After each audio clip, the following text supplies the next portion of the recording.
Pernah terjadi, kurang lebih terjadi tahun 17-18 Hijriah, di zaman kekuasaan Amir Mu'minin Umar bin Khattab radhiyallahu anhu, dikenal dengan Taun Amwas. Jadi wabah yang terkenal di wilayah Amwas, ya.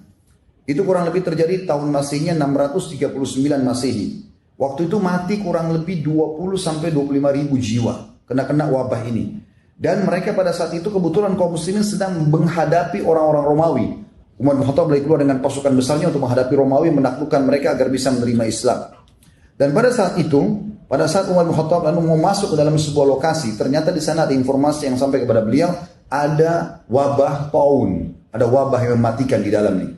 Maka Umar bin Khattab menahan seluruh pasukannya. Lalu bermusyawarah dengan sahabat-sahabat dari Muhajirin, dari Ansar, orang-orang yang dianggap senior. Kira-kira apa yang harus kita lakukan? Masukkah?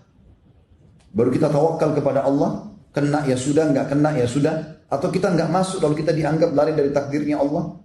Kesimpulannya teman-teman sekalian, pada saat itu ada dua orang sahabat, Abu Ubaidah bin Jarrah radhiyallahu anhu, sahabat Nabi yang mulia, juga Mu'adz bin Jabal, berkata, wahai Amir Mu'minin, apakah anda lari dari takdirnya Allah?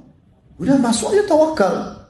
Lalu Umar bin Khattab menjawab, mengatakan, wahai Abu Ubaidah, kalau seandainya bukan kau yang ucapkan, artinya sayang kalau kau sampai ucapkan itu, sebenarnya kau harus berilmu. Lalu kata Umar, bagaimana kalau seandainya kau punya gembalaan, lalu ada dua buah lembah, satu lembahnya itu tidak ada tanamannya, yang satu ada tanamannya, kira-kira yang mana kau akan bawa gembalaanmu? Ke tanah tandus lalu kau katakan tawakal Allah, atau ke tanah yang ada tumbuh-tumbuhannya? Lalu kata Umar, saya tidak akan masuk. Abu Ubaidah pun tetap ngotot, dia masuk, salaman sama Umar bin Khattab, akhirnya sama Mu'adz bin Jabal masuk dan terbunuh dengan wabah tersebut. Yang terjadi teman-teman sekalian, setelah masuk dua sahabat yang muda ini, ternyata ada sahabat Nabi yang namanya Abdurrahman bin Auf, sahabat-sahabat yang masyhur namanya, datang mengatakan, wahai Amir Mu'minin, saya punya berita dari Rasulullah sallallahu alaihi wasallam, bahwasanya Nabi SAW bersabda, kalau wabah taun ada di sebuah lokasi, jangan kalian masuk, dan kalau kalian sudah di dalam, jangan kalian keluar. Maka kata Umar, segala puji bagi Allah yang telah memandu kami. Oleh karena itu, isolasi ini sangat positif. Artinya memang kita tidak masuk ke sana, atau bahkan kita menahan dulu orang tidak sembarangan masuk ke negara kita, bagiannya sangat positif. Sekarang banyak orang bertanya-tanya, kenapa Arab Saudi tidak izinkan umrah? Lalu kemudian sangka buruk, berpikir positif dulu. Saya dapat informasi di sana, Ka'bah itu kan selalu dipegang oleh orang.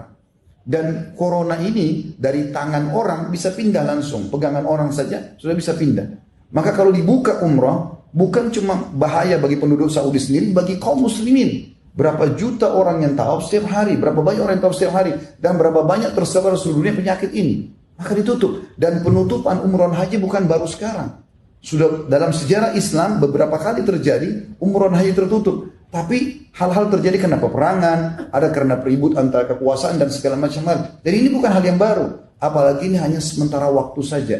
Demi maslahat semuanya. Dan ini ada dalam syariat kita. Oleh karena teman-teman yang tidak punya ilmu jangan banyak berbicara. Akhirnya mendapatkan dosa. Apalagi bahasanya kenapa pemerintah Saudi. Berarti satu Saudi disalahkan. Berapa banyak orang yang Anda harus minta maaf dengan masalah ini. Maka harus hati-hati dengan lisan. Apalagi kalau tidak punya ilmu. Ini berbahaya. Maka dalam kondisi fitnah seperti ini kita tidak berbicara kecuali dengan ilmu yang benar. Sudah ada betul-betul penelitian baru kita